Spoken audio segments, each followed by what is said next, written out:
Welcome, in front of me is an LG K41s, and today I will show you how to hard reset the device through the recovery mode and also remove a screen lock on top of that. So let me quickly lock the device so you can see that there's a screen lock here. So there we go. Now I'm going to progress from here as though I don't know the pattern to it. And to get started, we will need to forcibly shut off the device, because as you will see, if you try to power it off, it will tell you to put in the pattern to turn it off. So to do so, we're going to hold volume down and power key, and you'll see a countdown on the bottom, and once it reaches basically 0, it shuts off. And you want to keep holding it till you see the LG logo on the screen, at which point when you see it, you want to let go of the power and then hold it again while never releasing the volume down. So I'm gonna now do it. So there we go. You can see holding power key, volume down. There's the countdown. Shuts off, hold it, let go, and keep holding.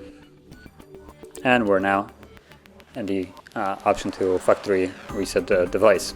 So in here you will use volume keys to navigate, and you want to select yes, then power key to confirm it, and again select yes using volume keys and power key to confirm it, and the process will begin. Now this will take about a minute or so, and once it's finished we should be done greeted with the Android setup screen. So I'll be back once that is visible.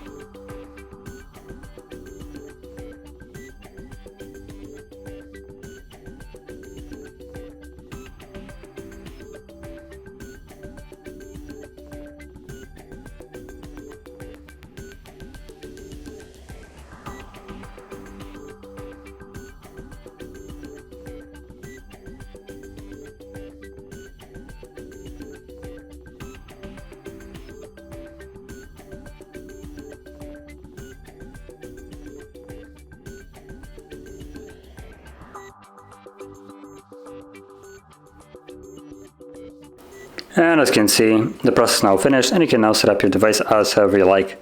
So if you found this video helpful, don't forget to hit like, subscribe, and thanks for watching.